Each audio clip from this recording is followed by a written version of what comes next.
Hello everyone, welcome back to my channel Papiya blogs. তো আমার এই ছোট্ট মিনি ব্লগে তোমাদের অনেক অনেক স্বাগত। সকাল সকাল রেডি হয়ে বেরিয়ে পড়েছি আমার মেয়ের স্কুলে যাওয়ার উদ্দেশ্যে। তার কারণ একটাই, আমার মেয়ে বই হারিয়ে ফেলেছে। তো স্কুলে এসে কিছুক্ষণ আমার মেয়েকে পড়ালো।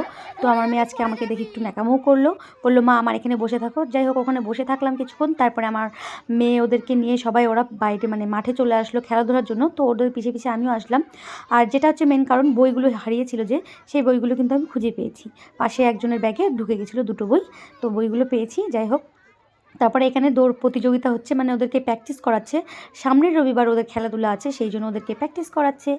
আর এখানে আমার মেয়েরা খেলছে, মেলা রে মেলা, আমরা করি খেলা। আর আমি ওদের খেলাধুলো দেখছি, কি করব আমি বসে বসে।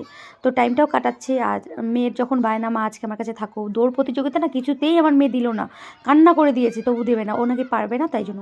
তো ওখানে মেয়েকে রেখে আমি তারপরে বাড়িতে চলে আসলাম। বাড়িতে এসে দোকানে ঢুকলাম, মেয়ের জন্য কিছু কেনাকাটা আছে, রুল রবার কলম খাতা এসব নেওয়ার জন্য। তারপরে রাস্তায় আস্তে আস্তে দেখলাম আখ ক্ষেত, তো ওখান থেকে দুটো আখ কিনে নিয়ে আসলাম। তারপরে এই যে বাড়িতে এসে এই মলাটগুলো যে আছে, এটা মলাট মেয়ের বইতে লাগাতে হবে, প্রত্যেকটা বইতে। তারপরে যে খাতা নিয়েছি দুটো, এর আগে অনেক খাতা নিয়েছি, আবারও লাগলো। তারপরে রং পেন্সিল নিয়েছি, রঙের আর্টের বই আছে, রুল নিয়েছি, কলম নিয়েছি। তো এই যে পিন মারা নিয়েছি, এটা দিয়ে আমি বইগুলো মলাট করে দেবো। তারপরে আমি গায়ে ছেঁকতে চলে আসলাম, কারণ আজকে সকালবেলা আমাদের গরুটা দুধ খেয়ে নিয়েছিল, বাছুরটা, সেই জন্য সকালবেলা দোয়ানো হয়নি। তাই আমি দুপুর নাগাদ আমি গাইটা ছেঁকছি এখন, দুধ দোয়াচ্ছি। তারপরে বাড়িতে ছিল দুটো ডাব, পাশের বাড়িতে একটা নারকেল গাছ কেটেছে, ওরা দিয়েছিল, সেই ডাবগুলো এখন খাবো। তো এই ডাবগুলো কাটবো, কেটে এই যে মেয়েকে দিয়েছি। তো মেয়ে বলছে দারুণ টেস্ট লাগছে, আমাকে কিন্তু একটুকুও দেবে না। আমি বললাম অল্প দাও আমাকে, কিন্তু কিছুতেই দেবে না। যাই হোক, মেয়ের কাছ থেকে একটু করে হলেও খেলাম।